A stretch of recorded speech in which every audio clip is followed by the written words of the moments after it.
Goodwill, corporate account number 3, 15 mark का sums है तुम्हारा मोस्ट टाइम पी के अंदर। कॉन्सेप्ट समझ लोगे ना तो सम्स के अंदर कुछ भी नहीं है। देख कॉन्सेप्ट के अंदर देख क्या आएगा, सीधा सिंपल याद रखने का, तुम्हारे कुछ साल का प्रॉफिट दे देंगे, नीचे एडजस्टमेंट दे देंगे, वो एडजस्टमेंट को तुम्हारा क्या करना है, प्रॉफिट में खाली प्लस माइनस करना है, प्लस माइनस करके ओरिजिनल वाला प्रॉफिट तुम्हारे को ढूंढ लेने का, और उसके बेसिस के ऊपर तुम्हारा क्या करना है, गुडविल तुम्हारे को फाइंड करनी है।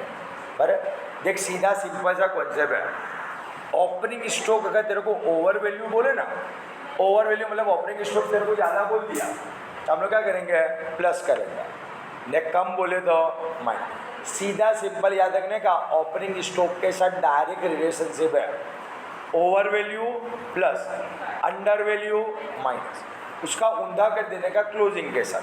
मतलब क्लोजिंग स्टॉक ओवर वैल्यू है मतलब ज़्यादा बता दिया है तो माइनस कर दे, अंडर वैल्यू है कम बताया हुआ है तो प्लस कर देने का।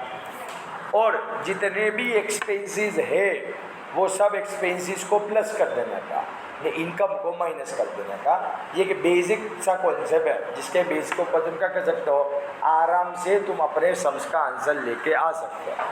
देखिए स्टार्ट कर देते हैं, क्या दिया हुआ है, द फॉलोइंग इन्फॉर्मेशन तेरे को दी है of Krishna enterprise limited is made available for the year. देख क्या दिया है, प्रॉफिट बिफोर टैक्स दिया है। हमेशा याद रख, कभी भी कोई भी चीज़ को तुम प्लस माइनस करोगे, ये तुम्हारे को जो ऊपर मैंने कॉन्सेप्ट समझा है वो always plus minus profit before tax के अंदर होगा। पर अप्रूव करने का क्या, ये ईयर लिख देने के, तो उसके नीचे का जो प्रॉफिट बिफोर टैक्स है वो तुम्हारे को लिख देने का। और क्या करना है, 5-5, 7-7 लाइन तेरे को छोड़ देने की। देख सॉल्यूशन के अंदर क्या करा, प्रॉफिट बिफोर टैक्स 2015-16 का, 16-17 का, बराबर है, 17-18 का, 18-19 का, क्या करो 5-5, 7-7 लाइन छोड़ दो, बराबर है। देखा तुम्हारे ऐसा ना करना हो जो तुम्हारे को टेबल फॉर्म के अंदर करना हो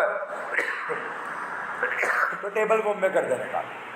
टेबल फॉर्म में क्या करोगे, पर्टिकुलर लिख दोगे, बराबर है, हॉरिजॉन्टल बना लेने का, 2015-16, 16-17, 17-18, 18-19, वो तुम्हारे को आसान रहेगा, बराबर है। उसमें क्या कहते हैं, कोई लाइन छोड़ने का कोई इश्यू नहीं। देख ये आप लोग ने पूरे का पूरा कॉपी पेस्ट कर दिया कि तेरे को क्वेश्चन में दिया है 2015-16 का 150 है, 2 लाख है, 3 लाख है, 4 लाख है, मतलब छोटे में क्या करने का। देख अगर यहाँ पर जो वर्किंग दिया है वो हिसाब से ना करना हुआ है तो तेरे को क्या करने का, ये ईयर जो लिखेला का, ईयर लिख के 2015-16, 16-17, 17-18, 18-19, ये प्रॉफिट बिफोर टैक्स इस तरीके से लिख देने का। ये जैसे जैसे ट्रांजेक्शन आता जावे ऐसे ऐसे नीचे लिखते जाने का, जहाँ प्लस होता है वहाँ प्लस, जहाँ माइनस होता है वहाँ माइनस, न बाकी सब के अंदर क्या कर देने का, डेश कर देने का। अगर तुम चाहो तो ऐसा भी कर सकते हो, वो तुम्हारे को आसान रहेगा। देख क्या दिया हुआ, ये अपनों ने प्रॉफिट वगैरह लिख दिया। अब क्या आएगा, फर्स्ट नंबर की इन्फॉर्मेशन, कैपिटल एम्प्लॉयड वगैरह वो अपना कुछ काम की नहीं है। सेकंड नंबर की जो इन्फॉर्मेशन है वो भी अभी कुछ काम की नहीं है, मतलब फर्स्ट है सेकंड अभी कुछ काम का नहीं है। अब देख ध्यान से हम लोग सुनते हैं, stock was under value by ₹10,000। क्या दिया हुआ है, stock was under valued bye ₹10,000 इन 2015-16। 2015-16 में स्टॉक कैसा का अंडर वैल्यू है। अब बोला नहीं opening stock closing stock, if nothing is mention, ऐसा मान लो तो क्लोजिंग स्टॉक है। 2015-16 का क्लोजिंग स्टॉक कैसा है, अंडर वैल्यू है। क्लोजिंग स्टॉक अगर तेरा अंडर वैल्यू हो तो क्या कर देने का, प्लस कर देने का। तो क्या करूँगा मैं, प्लस कर दूंगा। 2015-16 के अंदर अंडर वैल्यू है तो 10,000 को 2015-16 के अंदर हम लोग क्या कर देंगे, प्लस कर देंगे। देख 2015-16 में अंडर वैल्यू स्टॉक 10,000 क्या कर दिया, प्लस कर दिया, बराबर है। अब ये 2015-16 का क्या आएगा, क्लोजिंग है, इसका मतलब 2016-17 का ओपनिंग होगा। बराबर, तूने ऊपर क्या करा, प्लस करा, तो नीचे क्या हो जाएगा, माइनस हो जाएगा। बराबर, ओपनिंग क्लोजिंग का कॉन्सेप्ट याद रखने का कि एक साल का ओपनिंग मतलब दूसरे का क्लोजिंग होगा, नहीं एक का क्लोजिंग मतलब दूसरे का ओपनिंग होगा। इसके बाद देखते रहो क्या बोला हुआ है, ओवर वैल्यूड बाय ₹30,000 इन 2016-17। 2016-17 में कैसा है, ओवर वैल्यू है, ओवर वैल्यू होगा। अब स्टॉक के बारे में कुछ बोला नहीं, मतलब क्लोजिंग स्टॉक है, क्लोजिंग स्टॉक ओवर वैल्यू को क्या करेंगे, माइनस करेंगे। तो 2000 ने 16-17 बोला, मतलब 2016-17 में से मैं क्या करूँगा, माइनस करूँगा 2016-17 का क्लोजिंग। इसका मतलब 2017-18 का ओपनिंग, यहाँ से तूने 30,000 को माइनस करा, मतलब आगे से 30,000 को क्या कर देने का, प्लस कर देने का, इसके बाद वाले साल, बराबर। इसके बाद क्या दिया हुआ है, 4th नंबर का, no recurring income on an average basis of ₹4500 and annual charge of, क्या बोला हुआ है, नो रिकरिंग इनकम है, कितने रुपए, 4500 रुपये। शुरुआत के अंदर तुम्हारे को बोल दिया अगर एक्सपेंसिस जो है प्लस कर दो, इनकम हो क्या कर देने का, माइनस कर देने का। नो रिकरिंग बोला है, नो रिकरिंग इनकम 4500 बोला। यहाँ पे कोई साल तेरे को नहीं बोला, नहीं बोला, मतलब सब साल के अंदर सेम करने का। इनकम बोली है तो इनकम क्या करूँगा, माइनस करूँगा। तो देख जितने भी साल है सब साल में से 4500 को क्या कर दूँगा, मैं माइनस कर दूँगा। देख कर दिया है 4500 माइनस, बराबर। यहाँ से भी 4500 माइनस, 2017-18 में 4500 माइनस, 2018-19 में क्या कर दूँगा, 4500 माइनस कर दूँगा। सब में मैं माइनस कर दूँगा, बराबर। या तो तुम क्या कर सकते हो, लास्ट में सबका प्लस करके जो तुम डिवाइड करोगे, एवरेज निकालोगे, वहाँ से भी माइनस कर सकते हो। अपने सीधा ने सिंपल सब में से माइनस कर देने का। एन एन्यूअल चार्ज, चार्ज माने एक्सपेंसिस, कितना खर्चा है, 5,000 रुपये खर्चा है। तो 5,000 रुपये खर्चा है, कोई साल नहीं बोला ना, तो सबके अंदर हम लोग क्या कर सकते हैं, प्लस कर सकते हैं। एक्सपेंसिस देगा, बस 2 ऑप्शन है, का तो सब सालों में तू प्लस कर डाल, का तो छिल्ले प्लस कर दे, शायद बड़ी, बराबर है। तो देख यहाँ पर जो हम लोग क्या करेंगे, का तो सब में से माइनस कर देंगे। देख अभी सॉल्यूशन में सब में ये लोग ने सॉरी चार्जिस हैगा, तो सब में हम लोग प्लस कर देंगे। तो तुम्हारे क्या करने का, 2015-16 में प्लस कर देने का, 16-17 में भी प्लस करने का, 17-18 में प्लस करने का, 18-19 में भी प्लस करने का। ये लोग ने प्लस नहीं करा, इन्होंने प्लस नहीं करा, मतलब ये लोग क्या करेंगे, लास्ट में प्लस कर देंगे। देख लास्ट में कर दिया ना, जो भी प्लस माइनस करने का वो क्या कर देने का, तो लास्ट में कर देना, बराबर है। अब इन्होंने क्या कर दिया, देख लास्ट में जो आंसर आया एक्सपेंसिस हैगा, तो लास्ट में क्या कर दिया, माइनस कर दिया। अच्छा बड़ी, क्या कर दिया, एक्सपेंसिस हैगा, तो लास्ट में क्या कर दिया, इन्होंने माइनस कर दिया ना। अगर तुम्हारे को ऊपर करना होता तो ऊपर हम लोग क्या करते, सब अंदर प्लस करता। अभी हम लोग ने जो कॉन्सेप्ट सीखा वो कॉन्सेप्ट किसका देखा, सबके बारे में देखा, बराबर। ये बाकी तुम अगर लास्ट से करते हो तो जो कॉन्सेप्ट हो वो हिसाब से जाने का, इनकम हो तो प्लस कर देने का, एक्सपेंसिस हो तो माइनस कर देने का। यहाँ पे एक्सपेंसिस तेरे को कैसा बोला हुआ है, एन एन्यूअल चार्जेस बोला है। Annual charges of 5,000 should be made to cover a manager cost for the purpose of the valuation of goodwill. किसके लिए बोला, वैल्यूएशन ऑफ गुडविल के लिए बोला। इसके लिए ये लोग ने क्या किया हुआ है, उसको लास्ट में सब गुडविल का प्लस माइनस करने के बाद लास्ट में इसको माइनस किया हुआ है। Calculation of weighted average profit जो किया ना, वहाँ से लास्ट में माइनस किया। अगर यहाँ पे ये लोग ने ऐसा सेंटेंस नहीं लिखा हुआ होता कि for the valuation of goodwill, ये 5,000 रुपये तेरे लिए क्या है, खर्चा आएगा, एक्सपेंसिस को मैं क्या कर देता, सब साल में प्लस कर देता। बट यहाँ पर जो लोगों ने क्या बोला, वैल्यूएशन गुडविल के लिए खर्चा है, तो गुडविल की वैल्यू काउंट करने के बाद फिर लास्ट में इसको माइनस करेंगे, फिर सबके अंदर हम लोग प्लस नहीं करेंगे। देखिए क्या बोला हुआ है, ऑन 1 दिसंबर 2016 अब मेजर रिपेयर माने खर्चा, कितने का खर्चा करा, 15,000 रुपये का खर्चा तुमने करा। कब करा, 1 दिसंबर 2016, मतलब साल कौन सा, 2016-17 खर्चा तुमने करा। तो खर्चा तो हम लोग क्या कर देंगे, एक्सपेंसिस को प्लस कर देंगे। तो देख 2016-17 के अंदर 15,000 रुपये एक्सपेंसिस को प्लस कर दिए ना, सीधा सिंपल अपना कॉन्सेप्ट, एक्सपेंसिस प्लस करना। अच्छा तुम्हारे दिमाग में अभी भी होगा कि सर ऊपर भी तो मैनेजर कोस्ट था, उसको तुमने कब प्लस नहीं करा ने, कब माइनस करा। तो मैनेजर कोस्ट वहाँ पे बोल दे वैल्यूएशन ऑफ गुडविल के लिए का, तो इसके लिए गुडविल का टोटल करने के बाद उसको माइनस करेंगे ना। अपना जो प्लस माइनस का जो कॉन्सेप्ट है ना, ये खाली प्रॉफिटों के लिए का, कि भाई इनकम को माइनस करेंगे, एक्सपेंसेस को प्लस करेंगे, वो प्रॉफिट ढूंढने के लिए का। अब गुडविल के ऊपर तो जो बोले इनकम बोलेंगे तो प्लस करने का, नहीं एक्सपेंसेस बोले तो माइनस करने का। बराबर 15,000 रुपये काय का था, कैपिटल एक्सपेंडिचर का था, जो तुमने भूल में से प्रॉफिट एंड लॉस में बता दिया। जबकि कैपिटल एक्सपेंडिचर रहेगा वो तो कहाँ पे जाएगा, असेट के अंदर जाना चाहिए ना। ठीक है, तो प्लांट के अंदर तुम 15,000 रुपये तुम्हारे को प्लस करना पड़ेगा। पर प्लांट के अंदर क्या करना पड़े, 15,000 तुम्हारे प्लस करना पड़े, और उसके ऊपर डेप्रेशन कितना आएगा, 18.10% के हिसाब से डेप्रेशन तेरे को निकालना पड़े। कितना डेप्रेशन निकालना पड़े, 18.10% के हिसाब से तेरे को डेप्रेशन निकालना पड़े। जो तूने डेप्रेशन नहीं निकाला, अगर तुम डेप्रेशन निकाल दे तो उससे तो तेरा प्रॉफिट कम होता ना। तब क्या करेंगे, 15,000 के ऊपर 18.10% के हिसाब से 6 महीने का डेप्रेशन निकालेंगे, सॉरी 4 महीने का निकालेंगे। कि दिसंबर रहेगा ना, तो दिसंबर, जनवरी, फरवरी एंड मार्च 4 महीने का मैं डेप्रेशन 18.10% 15,000 के ऊपर निकालूंगा। तो 15,000 के ऊपर 18.10% के हिसाब से मैं डेप्रेशन अगर निकालता हूँ तो कितना आएगा डेप्रेशन मेरा,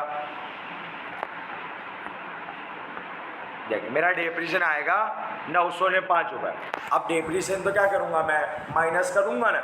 अभी तक देख इसमें कौन से खर्चे तेरे को प्लस करने के, जो खर्चे तूने बता दिए हैं वो प्लस करने के, जो इनकम तूने बता दी ना उसको माइनस करने के, बट जो इनकम तूने नहीं बताया ना तो उसको प्लसच करने का।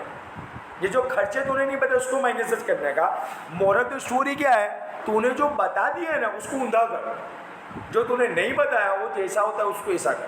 तूने डेप्रेशन अभी तक नहीं बताएगा ना, तो तुम डेप्रेशन बताओगे तो इनकम तो तेरी कम हो जाएगी ना। इसके लिए देख, पहले साल का डेप्रेशन तुम निकालोगे 15,000 के ऊपर 4 महीने का डेप्रेशन तुम निकालो तो 905 रुपये डेप्रेशन आएगा। अब वो तो 2016-17 की इन्फॉर्मेशन, 2016-17 में से 905 रुपये डेप्रेशन में माइनस करूँगा।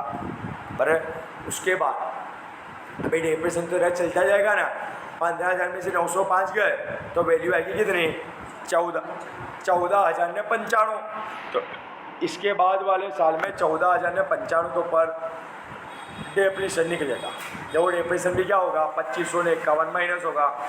इसके बाद जो वैल्यू बचेगी ना 11,544, उसको पर भी 18% के हिसाब से 18.10% के हिसाब से डेप्रेशन निकालूंगा। उसके बाद वाले साल भी डेप्रेशन क्या होगा, माइनस होगा। डेप्रेशन को माइनस करा, कोई डेप्रेशन अपने अभी तक बताया हुआ नहीं था, इसके लिए माइनस करा। जो इनकम ने खर्चे तुमने बता दिए गए तो इनकम बता दिए हो तो माइनस करने का, खर्चा तुमने बता दिया हो तो प्लस करने का, बट जो इनकम तूने नहीं बताई है उसको प्लस करने का। ये जो खर्चे तूने नहीं बताई है उसको माइनस करने का। डेप्रेशन तूने नहीं बताया था इसके लिए क्या करा, उसको माइनस किया। बराबर अब ऊपर कुछ एडजस्टमेंट बचा नहीं बचा। छठे नंबर पे तो बोला कि ये तरीके से क्या करो, तुम गुडविल वगैरह काउंट करके दो। बराबर है, अब कुछ बचा नहीं, हम करेंगे क्या, हम प्लस माइनस कर देंगे। प्लस माइनस करेंगे तो अपनों क्या मिल जाएगा, प्रॉफिट बिफोर टैक्स मिल जाएगा। एक 55,500, दूसरे साल का 1,69,595, तीसरे साल का हमारे को 3,22,949, चौथे नंबर के साल का कितना मिल जाएगा, 3,93,411 मिल जाएगा। बराबर अब इस करने से क्या करने का, टैक्स माइनस कर देने का। ऊपर देखते को टैक्स दिया है, पहले साल का 30.9%, दूसरा भी 30.9, फिर 25.75, फिर 26% दिया है। तो जो साल का जो टैक्स हो है, पहले में 30.9% माइनस का तो प्रॉफिट आफ्टर टैक्स आ जाएगा। दूसरे में भी 30.9 बोला तो वो माइनस का तो प्रॉफिट आफ्टर टैक्स आ जाएगा। तीसरे के अंदर 25.75 बोला है वो माइनस का प्रॉफिट बिफोर टैक्स में से तो प्रॉफिट आफ्टर टैक्स आ जाएगा। ये चौथे नंबर के अंदर 26% बोला, 26% माइनस कर तो प्रॉफिट आफ्टर टैक्स तेरे को मिल जाएगा। ये जो प्रॉफिट आफ्टर टैक्स की वैल्यू है 1,07,450, 1,17,119, 2,39,790, 2,91,124, ये सब प्रॉफिट को मैं क्या करूँगा, वेटेड एवरेज प्रॉफिट ढूंढने के लिए 2015-16 सब साल लिख दूंगा। और ये जो प्रॉफिट मैं अभी ढूंढ के लेकर आया प्रॉफिट आफ्टर टैक्स यहाँ लिख दूँ, तो उसके बाजू में वेट लिख दूंगा। वेट तेरे को देखो ऑलरेडी क्वेश्चन के अंदर दिया है, बराबर 1 2 3 4। अगर ना दिया हुए तो भी क्या करने का, 1 2 3 4 5 लिख देने का, बस जितने साल है उतना लिख देने का। अब क्या करूँगा, adjusted profit multiply by weight करूँगा तो मेरे को वेटेड प्रॉफिट मिल जाएगा। ये वेटेड प्रॉफिट का टोटल करूँगा, डिवाइड बाय वेट करूँगा तो वेटेड एवरेज प्रॉफिट मेरे को मिल जाएगा। बराबर। अपन ने वहाँ एडजस्टमेंट देखा था कि भाई जो भी गुडविल काउंट करने के लिए 5,000 का मैनेजर खर्चा होगा, तो इसका दर्ज क्या करेंगे हम लोग 5,000 माइनस कर देंगे, तो एवरेज फ्यूचर मेंटेन प्रॉफिट 2,17,570 रुपये आएगा। कितना आएगा? 2,17,570 रुपये एवरेज प्रॉफिट अपनों को मिल जाएगा। बराबर। अब देख तेरे को क्वेश्चन क्या क्या दिया हुआ आएगा, तो question number 1, simple profit method the 4 year purchase of the weighted average profit at least 4 year. क्या बोला हुआ है? 4 साल के वेटेड एवरेज प्रॉफिट के हिसाब से 4 साल की परचेज के क्या करना है तेरे को सिंपल प्रॉफिट के हिसाब से ढूंढना है। बराबर। सिंपल प्रॉफिट अभी अपना ढूंढना ना, कितना अभी सिंपल प्रॉफिट अपना आया 2,17,570। उसको मैं क्या कर दूंगा? मल्टीप्लाई कर दूंगा। किससे? 4 ईयर परचेज बोला ना, वे 5 ईयर परचेज बोलते तो 5 से करता, 10 साल का बोलते तो 10 से करता। 4 ईयर परचेज बोला तो 4 ईयर के साथ मल्टीप्लाई कर दूंगा। तो क्वेश्चन नंबर 1 के हिसाब से गुडविल मेरी 8,70,280 रुपये आ जाएगी। बराबर। इसके बाद तेरे को दिया है सेकंड नंबर का question, at a 4 year purchase of a super profit. कौन सी मेथड से? Super profit. तो सुपर प्रॉफिट की मेथड अपनों को ढूंढनी पड़ेगी। सुपर प्रॉफिट देख तेरे को मिलेगा किस तरीके से, तो सुपर प्रॉफिट ढूंढने के लिए तेरे को चाहिए क्या, तो एवरेज फ्यूचर मेंटेन प्रॉफिट चाहिए। बराबर है। उसमें से नॉर्मल प्रॉफिट तेरे को माइनस करना पड़े। अब एवरेज फ्यूचर मेंटेन प्रॉफिट तो यहाँ पे अपना ऊपर ढूंढना ना 2,17,570 रुपये, तो 2,17,570 रुपये हम लोग लिख देंगे। लिख दिया एवरेज फ्यूचर मेंटेन प्रॉफिट। उसमें से क्या माइनस करने का? नॉर्मल प्रॉफिट माइनस करने का। अब नॉर्मल प्रॉफिट तेरे को मिलेगा किस तरीके से, तो नॉर्मल प्रॉफिट ढूंढने के लिए एवरेज कैपिटल एम्प्लॉयड तेरे को निकालना पड़े, उसका अंदर परसेंटेज तेरे को निकालना पड़े। एवरेज कैपिटल एम्प्लॉयड, जैसे क्वेश्चन में तेरे को एडजस्टमेंट नंबर 1 के अंदर कैपिटल एम्प्लॉयड दे दिया है 13,50,000। अच्छा, कैपिटल एम्प्लॉयड तेरे को मिलेगा किस तरीके से? असेट के अंदर से तुम लायबिलिटी को माइनस करोगे तो तेरे को कैपिटल एम्प्लॉयड मिला, तो 13,50,000 दिया आएगा। अच्छा, अपने एडजस्टमेंट में देख लेने का कोई असेट ऐसी थी कि जिसको तुम्हारे को लिखने का बाकी रह गया था। हाँ भाई ठीक, असेट 15,000 रुपये प्लांट ने मशीनरी के लिखने के रह गए थे, और उसमें से क्या था 3 साल का तुमने डेप्रेशन भी माइनस करा ना। बराबर। तो 15,000 में से हम क्या करेंगे, तीनों साल का डेप्रेशन। भाई पहले साल का डेप्रेशन 905 रुपये था, दूसरे साल का डेप्रेशन 2,551 रुपये था, ये तीसरे साल का डेप्रेशन 2,089 था। ये तीनों साल के डेप्रेशन को मैं माइनस कर दूंगा। 15,000 में से मैं तीनों साल के डेप्रेशन को माइनस कर दूंगा, तो मेरी वैल्यू आएगी कितनी? 9,455 आएगी। बराबर। मेरे को कैपिटल एम्प्लॉयड क्वेश्चन में कितना दिया है? 13 लाख नहीं 50,000। 13,50,000 के अंदर 9,455 को मैं ऐड कर दूंगा, तो मेरा कैपिटल एम्प्लॉयड कितना आ जाएगा? 13,69,455 रुपये आएगा। ठीक है, तो कैपिटल एम्प्लॉयड के टका निकाल देंगे, तो capital employed average capital employed हम लोग लिख दिया। मल्टीप्लाई क्या करने का? टका। तो टका देख तेरे क्वेश्चन में एडिशनल इन्फॉर्मेशन नंबर 2 के अंदर दिएगी। नॉर्मल रेट ऑफ रिटर्न 12%, 12% दिएगा ना। अब लोग करेंगे क्या, उसके 12% निकाल देंगे, तो 12% मैंने निकाल दिया, तो आंसर आया कितना? 1,63,135। ये मेरे को क्या मिला? नॉर्मल प्रॉफिट मिला। बराबर है। क्या करूँगा, एवरेज प्रॉफिट में से नॉर्मल प्रॉफिट को माइनस कर दूंगा, तो सुपर प्रॉफिट मेरे को मिल जाएगा। बराबर। देख कितने साल का परचेज बोला है क्वेश्चन के अंदर, तो मैं क्वेश्चन के अंदर बोला हुआ है 8 a 4 year purchase of a super profit. कितने साल का बोला है? 4 साल का बोला है, तो 4 साल के साथ मल्टीप्लाई कर दूंगा, सुपर प्रॉफिट मल्टीप्लाई बाय 4, तो आंसर आएगा कितना? 2,17,740 रुपये आंसर आएगा। बराबर। अच्छा, तीसरे नंबर का क्वेश्चन क्या दिया हुआ है, तो भाई तीसरे नंबर का question is for the capitalisation of super profit बोला है। बराबर। सुपर प्रॉफिट के कैपिटलाइजेशन के हिसाब से तो क्या करने का? सुपर प्रॉफिट ले लेने का। या क्वेश्चन में टका कितने तेरे को दिए गए? 12% तेरे को दिया है। नॉर्मल रेट कितना दिया है? 12%। तो आपने करने का क्या? सुपर प्रॉफिट का जो आंसर आया कैपिटलाइजेशन के लिए क्या करने का? सुपर प्रॉफिट को डिवाइड बाय क्या कर देने का? टका कर देने का। सुपर प्रॉफिट तेरा है कितना? 54,435 डिवाइड बाय टका कितने? 12, तो 12% कर देने का, तो गुडविल की वैल्यू तेरी कितनी आ जाएगी? 4,53,625। क्वेश्चन नंबर 4 तेरे को क्या बोला हुआ है? As per the annuity method. Annuity method के हिसाब से करने का, तो देख एडिशन इन्फॉर्मेशन नंबर 2 में एन्युटी की वैल्यू तेरे को 3.037 तेरे को दे दिया। 3.037 दे दिया है। तो क्या करने का, सुपर प्रॉफिट का जो आंसर आया उसको एन्युटी के साथ मल्टीप्लाई कर देने का। सुपर प्रॉफिट का आंसर 54,435 रुपये हम लोग लेके आए, तो 54,435 मल्टीप्लाई बाय 3.037 कर देने का, तो कुछ उत्तर को आ जाए। मोस्टली पेपर के अंदर ये 4 क्वेश्चन तेरे को पूछे जाएंगे, पर एकदम आसान वाला तुम्हारे को दे दिया है। लगभग ये क्वेश्चन तुम्हारे को 2019 के पेपर के अंदर भी पूछेला था। फिर से एक बार कॉन्सेप्ट देख लेते हैं। ओपनिंग स्टॉक की वैल्यू को प्लस करने का, ओवर वैल्यू होवे तो, अंडर वैल्यू होवे तो माइनस करने का, ने क्लोजिंग स्टॉक ओवर वैल्यू हो तो माइनस, ने क्लोजिंग स्टॉक अंडर वैल्यू हो तो क्या करने का, प्लस करने का। अगर जो एक्सपेंसेस तूने बता दिए हैं उसको प्लस करने का, ने इनकम की एंट्री तूने जिसकी कर दी है उसकी माइनस करने का। ये जो एक्सपेंसेस तूने नहीं बताए तो एक्सपेंसेस तो माइनस कर देना, माइनस कर देने का। ये जो इनकम तूने नहीं बताई है कि उसको प्लस कर देना। बराबर, वो कॉन्सेप्ट तुम्हारे को याद रखने का, तो ऑटोमेटिक तुम्हारा क्या हो जाएगा, सम सोल्व हो जाएगा।